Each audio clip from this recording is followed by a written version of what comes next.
other side of Delaware. Right, yeah. Over, but sometimes I'm in Delaware, you know, for errands or whatever. We lived in Delaware for a while. We went to First Friday. Ben and I did on our date last Friday. Oh, yeah? Yeah, and then we come to Sunbury. It's like, Yeah. ghost town. Yeah. Yeah, I've enjoyed Delaware. Well, Okay, you guys are live. Okay, let's roll. Thanks, everybody, for coming to the Sunbury Park and Rec meeting for October 6, 2021. It's 5:45 p.m. Let's go with the roll call. Olivia? Tim Gose, Here. Cindy Cooper. Here. Dave Martin. here. All present. Let's look at the minutes for September 1st, our last meeting. Move for approval. Motion by Mr. Martin for approval. I'll second. Second by Ms. Cooper. Roll call, please. Tim Gose, Yes. Cindy Cooper. Yes. Dave Martin. Yes. Thank you. Minutes approved. Okay, visitors. I believe we have Mr. Glenn Evans with the Lions Club. Yes, and our president, John Gray, Okay. and his son, Jacob. Gray, Gray. Yes. Okay. And Jacob. Excellent. And this is recorded, so would you mind standing at the microphone to talk? Mhm. Or you can pull the mic up out of it and sit and hold it if you want.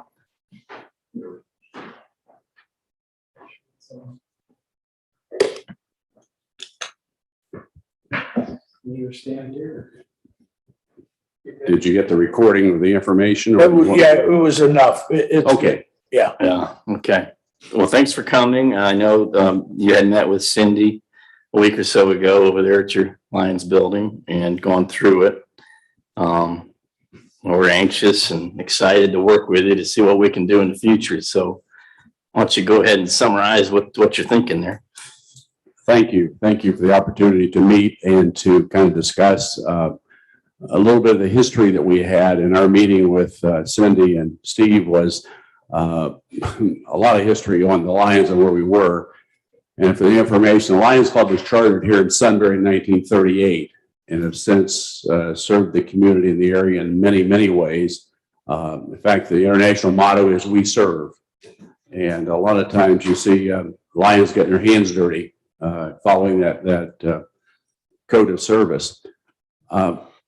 We got into the history on the buildings and how we wound up with a couple of buildings down on what used to be called the playground, and it's since been called J.R. Smith Field. Quick history was in the early 60s, J.R. Smith Field was our varsity high school football field. And in the area that was now the storage building, and then the little concession underneath that was called a shelter house. It only had one level. And at halftime, our meeting, we'd go into the restroom. The coaches took in there to kind of rehab the first half and go over it. And a lot of times that's where we spent our time.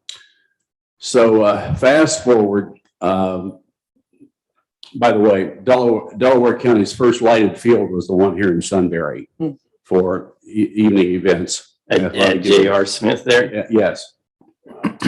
So that was the early 60s. It was varsity football. Yes. How many years was that until they built the new school? Yes. 97 or something? 92. 92 was when I'm not sure what year they started there. I think the last year we used was in the late 60s for the J.R. Smith Field. Oh, okay. And I know the Lions and the athletic boosters were instrumental in building the new field, what will soon be the old field there at the time.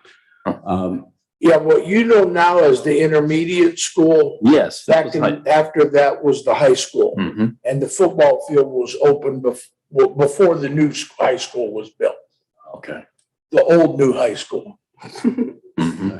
Yeah. Yeah. Thank you. Current high school today. Yes, for a few more months. And for a number of years, the Lions Club members participated in a lot of events, co-op with the village, townships, and different areas that we've helped in. There was a need once upon a time to build another level on that because the shelter house became a little bit outdated and needed to be rehabbed. So we built the second story, which is now used strictly as a storage facility. Mhm. And shortly after that, there was a desire for an additional facility, which is the 22 building, or the building just That's the one to Down the from there. south. south of the existing one. That's the one with the mural in Yes. brick there. Yes, and that was built under Ted Foreman's supervision by Lyons, and in fact, Ted's brother Ned even did the brickwork on it and did that engraving and what have you for us. That was late 80s, I think. Yes, and served very well. We managed the buildings and basically did what needed to be done to them as far as scheduling and what have you. Well, then along about October of 2001, your then village administrator, Lyle Rogers, came to our board meeting Mhm. and suggested that we consider turning the buildings over to the village because as a service club, we weren't really in the business of capital expenditures and putting roofs and AC, HVAC systems in there. But prior to that time, when it was, originally, were the buildings owned by the village? Well, there was always there was a question about that, about who actually had the ownership of it. The ownership, from my understanding, was it's built on village property. Mhm. And what is that? Possession's 9 points of the law. If it sits on your property, then there's probably a legal precedent that says legally there's some obligation there to do it. Because it was a private, public kind of a partnership on it, Mhm. I don't know. Lyle came, and I assume it was at the instruction of legal counsel and what have you, to said, hey, we really own these buildings. We probably ought to just take them over and make sure the maintenance is there, and it'll save the Lions possible large expenditures as far as maintenance and what have you. And talked for a couple of different sessions, and probably wasn't well received on the first outing. The second meeting, we met. The board members, I think there's 3 sessions total. Third session voted to turn the facilities over to the village in its entirety with supervision and maintenance on it. Mhm. And then between 2001 and now, there's been a lot of water flow over the dam. And I think the use of, obviously, the football and the cheerleaders and different groups that have used the building, it's become an issue. Yeah. One of the things, I was the only dissenting member on the board at the time that was not in favor of it. Because sometimes, unless you have a passion or a direct interest in something, it doesn't necessarily get the attention that maybe you think it should. Mhm. Well, fast forward 19 or 20 years, we've seen some of the essence from the Lions' perspective. We, in good faith, said, here's the building, coddle it, change its diaper, do what needs to be done to it, and Mhm. things have kind of deteriorated at the point. So when we met with Steve and Cindy here some time ago, we thought, well, there's a possibility. We realized the foundational move over there and some of the major issues that we're facing. I understand that's going to be a pretty pricey fix from what Steve shared with us on that. Mhm. And again, in retrospect, I don't know how something like that's avoidable as far as construction and what have you. I'm not into engineering, so I have no idea, but it's unfortunate. We, after the meeting, decided, well, we're here as a service club. We certainly have a vested interest in those 2 buildings. Mhm. And we would like to see them restored to a point of where, number 1, they're usable, and number 2, they were built for community use. And I know, as in this structure here at the town hall, with everything that government seems to have, there's always an issue. We want to make it available for the public. How do we care for it once it's made available? There's certain conditions, certain deposits, certain things we go through. It's been my experience that unless you have a bird dog type person, and sometimes we had that when we controlled the buildings of some of our retired Lions that would babysit the building. So that it was used tonight for Little League football. Somebody went by there at 9:30 or 10 o'clock to make sure the lights were turned off, the heat was where it needed to be, and what have you. Now, in this busyness day and age we live in today, I don't know if that's yesterday's news or that's not possible. I don't know.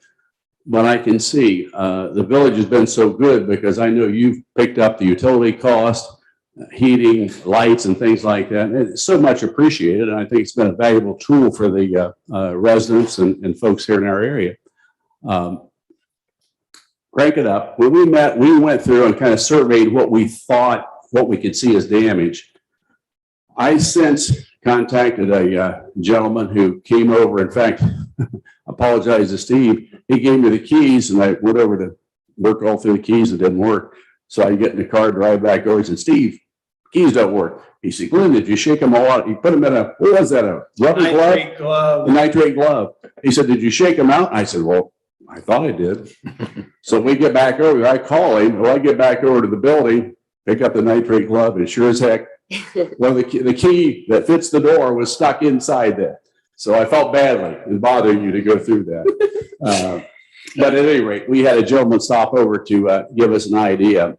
He's a superintendent for a commercial builder, and had him look at the windows that obviously need to replace because they're broken. Yes. We looked at some of the areas like the bathrooms downstairs, and it was his suggestion that they be replaced, even though they probably are functional. The construction and the way the fixtures, piping comes out of the wall doesn't lend itself well in a heavily used area. Some of the other things were basically paint, polish, clean up, fix, kind of take control of things like that. That I know when we look for projects around for volunteers, I think would serve that very well. So something that we could possibly do there. The gentleman gave us some preliminary figures. He kind of took the windows and I took some pictures and what have you. And he said there's 7 or 8 windows that we're looking at need to be replaced.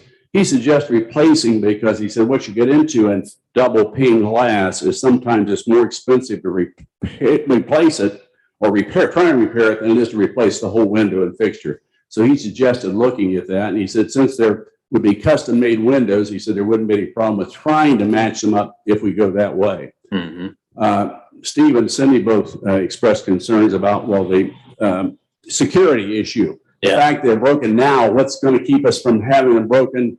That's been when they're fixed. Consistent problem. And a couple of things that were discussed at our meeting. One was obviously something more secure, like in Florida and some of the hurricane areas, they have hurricane glass. That's pretty tough. Or the shutters even. Or the shutters, that's something you could. And I'm not sure, Steve, if Bob suggested that, even maybe as a protection, if we just do the windows, is a plexiglass covering on the outside of them, so at least you have the protection.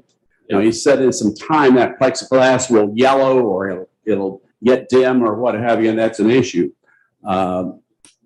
So he's preparing some figures for us to kind of give us some ballpark on what it would take to make that building functional. I couldn't get the HVAC guy to take a look because apparently the gas is off. Yeah, gas is off in the building. Yeah, that's a precautionary recent measure because of the wall out there we're going to be repairing. Yes, and so I don't have any information on it. I just assume from the age. Do you know if that's been replaced since the building was built? I don't know. It looked like the original unit in there. It could well be. Okay. And I'm just from a standpoint, if it's what, 30 years old, 35 years? I mean, we better have him quote that too. Something more efficient and what have you.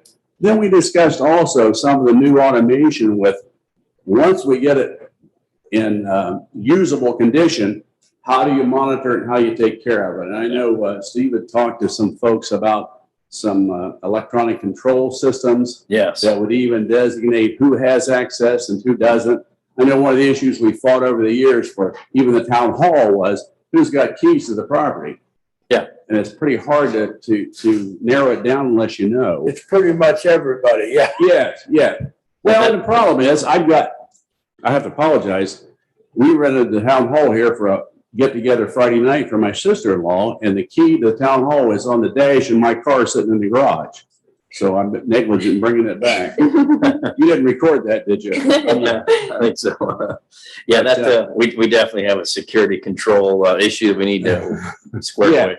Yes, and as I said, I understand from a public standpoint, we're here to serve the public and to do what we can for the public. But yet the public has to work with us, take care of what we have and be good stewards of what we have, I think is the piece on that. I was encouraged. Our meeting with Cindy and Steve, I was encouraged that I think we can partner and somehow come to an answer of resolving what needs to be done. I don't have any hard figures yet. Bob threw out a figure for the window. He said, Glenn, he said, just something to throw out. It's about $500 a window if you have to have a double hung thermopane window and I'm sure they'd be more efficient than the windows that are in the unit now. Yeah. There was some concern about or consideration for glass block. And one of the things we discussed was glass block is more substantial, but when it's broken or damaged, then it runs into a maintenance issue. And they are not infallible as far as breakage and what have you. Okay. So if I hear you correctly, then it sounds like, and we've got 15 minutes left, I got to go to a couple more items. Okay, I'm sorry. That's okay, but I just wanted Yeah, to. don't apologize. Yeah, no apology needed. So I think if I understand, then the Lions Club's interested in working with us and maybe sharing some of the costs. I understand that our president and myself are here are two members of a 30-member group. Yeah. And a board of directors and our membership makes up what we do and what we don't do. Mhm. I can voice at least our opinion that we're anxious to see the buildings put back in service Okay. and to be utilized for what their intentions were. And your club still intends to use it as well. Yes. Okay. Yes. Do you Yes. still have stuff stored in the garage area of the other building? Yes. Okay. Yes. We use that for a I lot. know you kept a lot of your stuff for the hog roast in there, but I Yes. didn't know Well, since you weren't doing the hog roast anymore. We've divested ourselves of a lot of that equipment and things that we don't use. But it's just some things, there's some insulation in there and there's some things that probably we could go ahead and clear it out. I know you folks are squeezed for storage space. Yeah. And maybe we could align something and say, designate it, because what happens with no designated area, I'm in your space or you're in my space and I can't get my stuff because your stuff's sitting in front of mine and what have you. And so if we could do that, would it make it easier on the folks that move that stuff in and out for you and also make it easier on us?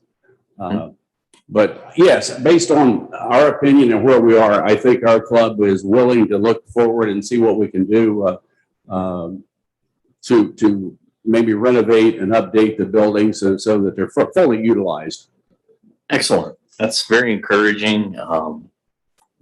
Feel free to communicate with Steve, myself, Cindy, or Dave when you get your quotes in, and we'll have another meeting. And we don't have to wait till the next meeting to have action. It depends on the cost and what we can authorize without council approval. But it sounds like, given the amount that I'm thinking of, we're probably going to need approval. But maybe we come again and talk again the next meeting in 30 Be days. glad to it. Yeah. And understand Just too, keep moving it forward. some of us have a history of the buildings and know the sweat equity that went into the structures. And a lot of that was volunteered by Lions that built the building. So there's a physical attachment to it.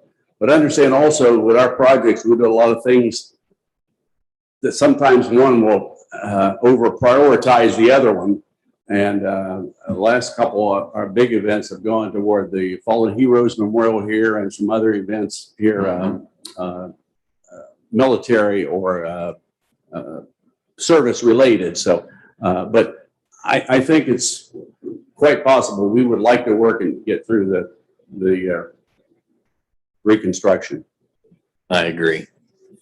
Thank you for coming in and You're welcome. sharing Thank you. that. And Thanks, and Glenn. Thank Good you. to see you. thank you very much. And give our regards to Donna. I will. Get a chance to tell her to listen to me. No better than that. Well, she's listening now because she's still not feeling very Well, I understand that too. Thanks, Glenn. Nothing else on the week before. Well, I mean, I do have the keyless entry. Well, I think we might as well go right into that. Steve, I see some documents here. And then we can talk, Olivia, about usage of the facilities, but, Actually, Olivia's been very helpful in gathering the information on the locks. good. So she's probably in a better position to talk about that. If you had a chance to look at my report, Mhm. which is difficult, I had a meeting related to locks. There is a technology company in our industrial park, and they contacted me just to do a general get to know each other type meeting. And You're the business over there on Kintner, right? yeah, advanced technology. I hate to quote a name and I'll get it wrong, but one of their products is a smartphone based system of locking and unlocking doors. And you can issue to that person's smartphone a key, and it can be good for one day for a certain period of hours. And I don't know how expensive it's going to be, but as I talk to them about our needs, that seemed to be an access management technology solution that they have in their toolbox. And I said, yeah, it sounds of interest. Please just get us a price so we can compare it to more traditional, punch keyless access locks like we And have. so that has not, what you're gathering from them it's totally different than this. It is, yeah, it's a software-based system. If you have your smartphone, you ask for access. Say you're a Girl Scout troop and you want to use the common room on the top floor on a Tuesday night at 4:00 every third Tuesday of the month. They have the ability by software to say, okay, I'm going to give you access to this. They send that in a text message, I believe, to that smartphone. And then that smartphone, you put it by the door, it talks to the lock and says, oh, okay, you're supposed to be here.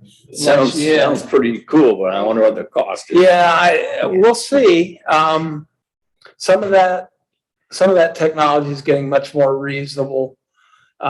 It would certainly give us a lot of information about access and control of access. So it's kind of the Cadillac model. Again, they're just going to provide me with a quote on what it would cost to implement that at that location. But it seemed to be at least enough interesting to me. Boy, that's some great English there. It seemed of interest to me enough to say, go ahead and spend a little time and get us a quote. So Yeah, it's not costing us anything for the quote, right? no.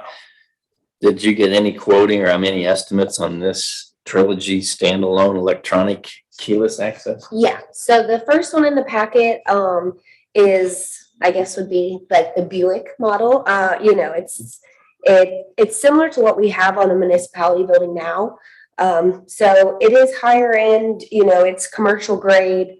However, it is a little pricier. In the third page, there is a quote from the Buckeye Locksmith. So that kind of shows how much that would be. And then if you flip to the next page, you have, Hold on here, Olivia. So I see the Buckeye Locksmith. Looks like, yep, so that's the quote for that for the one. record, looks like 995. That's for one, yeah. So that's just depending on how many we wanted to do, you could times that. But, the service charges and all that would stay the same. It's just going to be the quantity. But I'm just curious, once somebody knows the code, do they always have the code? So yeah, this one has where you can change the code. They said it is a little bit harder to change it. I think they said, yeah, up to 100 different users. You can have different codes and then you can change those codes if you don't want them anymore. Oh, okay. Yeah, so you would all have right. yeah. So I wouldn't have to get a new code every time you gave it out to somebody and then changed it. Right, Okay, but then if all we right. know, hey, you're not going to be in the building any longer, we can Yeah. go and delete that code out. Right. That way, somebody else has that code, they're not able to get in. I see it says 995 per unit installed. So there's probably at least 2 doors over there on the building, right? Right, that's what I was thinking is there would be multiple. So that's the startup cost, but the operational cost I see says they need 5 AA batteries. I'm thinking, yeah, this board was at the 9 volt. Let me look. Wonder how long the. Yeah, and this one does have where it has the low battery light with it as well. I mean, I'm fairly certain this is very similar to the one we have on the municipality building. I don't know how often those have to be changed. I haven't run into the need. Yeah. Now, it may be something that just happens beyond me. Mm. Brad notices it and changes it, but I'm not aware that we've had to change the battery in a couple of years. Kathy, do you know how often the, That might last quite a while. I mean, I want to say a year. We Oh, have a lot okay. of people coming in and out every day versus this. That was the 9 volt though. Okay. That's on this. Gotcha. But then next would be, you know, a more basic model. He said it's much easier to change the code on these. The price is much cheaper. And also with this one, we would have the ability to have all of the deadbolts replaced or rekeyed for all one key. That way we could restrict access. If we didn't want someone in there, we could lock the deadbolt. And then, you know, so regardless if they had the code, they still weren't able to get in. So that kind of just gives, and then the next page shows the prices of all of those. yeah, let's see So- here. This is the alert lock and Alert. security, Yes. $139 each unit. Mhm. $40 install, service trip 65, so $250 or so. Yeah, and he said he could also do the rekeying of the deadbolts. You know, I told him we have several keys going around. It's hard to sometimes tell which ones go to which. So if we had one key that went to all of them, he said he could definitely do that. Now, are these battery operated? I'm Yes. trying to see. Yeah, so with this one, he said, with the alert lock one, you know, he said they're not the most, as far as weather goes, you know, they do fine outside, but he said he did have someone who power washed the building, power washed the lock, and it destroyed it. So, you know, it's not something that's gonna last 30 to 50, you know, not an incredibly long time, but for what we needed for, you know, this could get the job done. Okay. All right, very good. Okay, well, we'll see what the Porsche or Cadillac, that's Yeah, when it we'll- comes in. We'll be able to report back to you next month on the. Okay, thank you. Let's go to the usage topic we were gonna get to last time, but didn't get to it. Town hall rental Mhm. qualifications. Do you want to go with that, Olivia? Yeah, so Because- really all we're looking is just to have something to where when someone calls, we know exactly what the policy is. You know, it's just, I want to be fair to everybody. I have people calling me asking, oh, can we rent the building? And, you know, some people, I think I have a page in here that shows right now, currently, this building is used rent-free from the Girl Scouts, the Rotary Club, the Republican Party, the Sunbury Mills HOA, and the Lions Club. And we do that all for free. They can, you know, rent it. So we just need to know where the line is, what we can allow people to rent for free, what we need to charge for. And then, you know, above is just kind of some questions that have come up that I wasn't exactly sure what the answers were to. So if we were able to sit down and figure out, you know, what our guidelines would be as far as renting town hall, that would just be a good place to start. Steve, do you know, with your experience, with Granville, for example, or and yet some of these other municipalities charge for things like events and stuff? It really varies. Granville allowed if they have kind of a multi-purpose room / council chambers, and they would allow HOAs and not-for-profit organizations to utilize that for meetings. They didn't allow a for-profit type of enterprise, whether that kind of like, you know, one of the questions Olivia asked was, you know, the Pampered Chef, the Tupperwares, do we allow them to use the space to conduct, you know, a business, although it's a one time, you know, or do we just say you can have those kind of things, but you're limited to one every 6 months or one a year? It's just, that's kind of been where my watershed's been. If somebody's not making money off of an event, then I'm pretty agreeable to them being in the town hall. If it's something that it's a party where there's money gonna change hands either before or after the event, then that's of concern to me. Both So could because, that be I'm sorry, but could that be part of the determination as to whether we rent them the town hall or loan them the town hall? Because, loaning means there's no fee involved. Mhm. And Rotary doesn't pay a fee to meet here. Girl Scouts don't pay a fee to meet here. Mhm. But if it's somebody that's gonna make money using the town hall, there should be a fee associated with that. That's my opinion anyway. yeah, that's a valid way to look at it, I Yeah. think. That's kind of what you're saying, right? Same thing. Yeah, well, right now, we're just not allowing it to happen because we don't Not have, allowing them to meet. we don't really have a rental or a rental fee that's sufficient to, Or a for-profit Yeah. business. And it's hard too, because like Tupperware and, parties like that, they'll place their orders, but they're not actually exchanging money that day. Maybe they're doing it online or, there's just all That's these little. Still a for-profit business. Exactly, yes. And you're So- getting those requests, Olivia?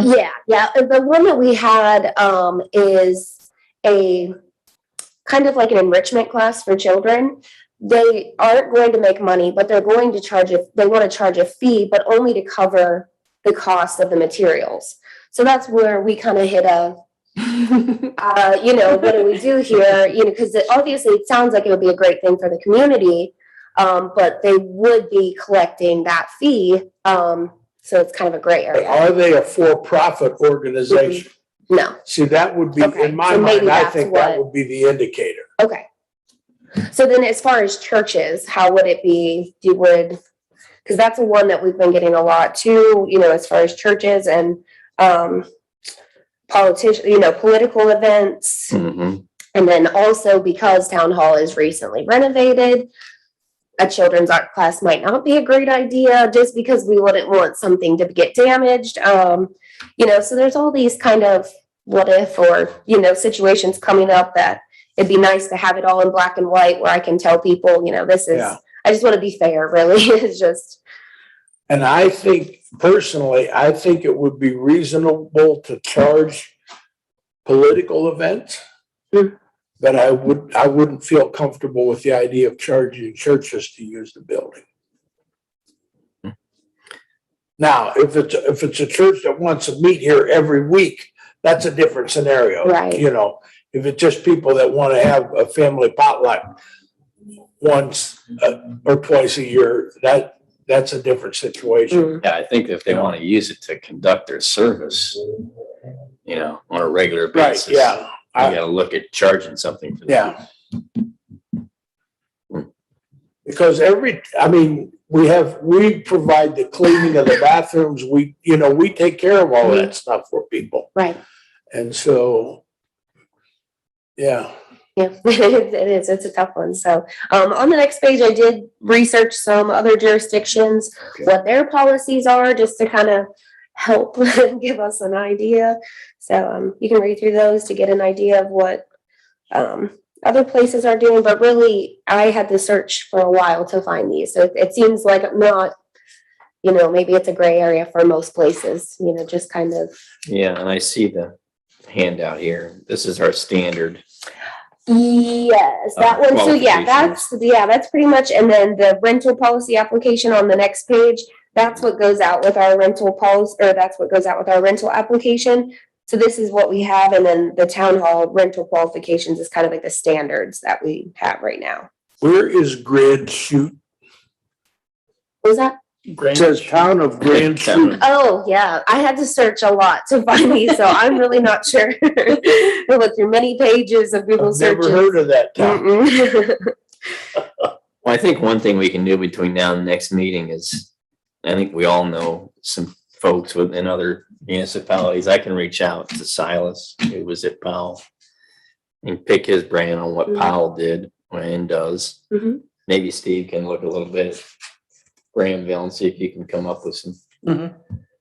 things that they do and don't do, so we can compare and contrast with other area municipalities. Do we have any? We could also just jump on, and maybe Olivia, you can jump on the Delaware. Did you check Delaware and see? Well, so what I did is I went to all of Delaware's townships, Mhm. like their township halls. So, like I said, they're all most of them, we're happy to share our space. Anybody that needs it can come, type of thing. It was a very basic, I had a hard time trying to find ones that actually had guidelines for them. So yeah, I went through all of Delaware's townships to see what their buildings, their township halls did, and couldn't find much for those. But then And we do a $50 deposit. yeah, so currently that's what we do. So like for the birthday party, it was a $50 refundable deposit. They get that back as long as we see everything was fine. And it's $25 for an hour, or if you want to do it the whole day, it's $100. So that's currently what we do. $5 an hour, Mhm. full day, $100. Yeah, yep. Okay. How do you work the key of the access to the building then? So we have all the keys here. What they do, they come, they usually drop off their deposit check. We do 2 separate checks. So they drop off their $50 check. Then the day before their party, they come and pick up the key and drop off their hourly check. So we give them the key. Then once they're Those done, keys, Mark, do not copy. no. Okay. Nope. Might want to look at the keyless. They should be, if Yeah, we're gonna absolutely. continue to They should use those keys. And then so when they are done, they bring the keys back. We give them we check it out over here, give them the $50 check back, and they give us the key, and then they're on their way. They have to have that key returned for the Yes. deposit return. Exactly. Yep. But again, we have no idea if they copied it. They could have copied it. Yeah, Now someone or somebody else has access. Another reason maybe we look at the keyless entry for here too. Yeah, we've talked about Yeah. that it may be inappropriate. Okay. All right. Well, we got 5 minutes to service. I think services is 6:30. Yes, Are they gonna have the services? they're gonna have 1 member, so they will not have a quorum. And unfortunately, I think Mr. Parkinson has some business to transact with him, so Yeah. it may get kind of pushed into council. Okay. I'll be here.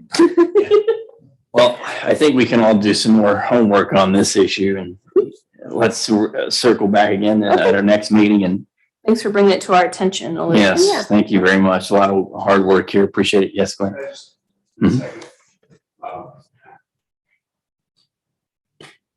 We are part of a Parks and Recreation section in Florida, and one of the issues we dealt with was exactly here. What do you charge for the facility? Mhm. What we found was that a larger deposit up front, because what you really want is the facility returned to as good a condition as it was when you let them use it. Yes. By having a larger deposit, we found that the user fee was insignificant compared to I think we raised it like $250.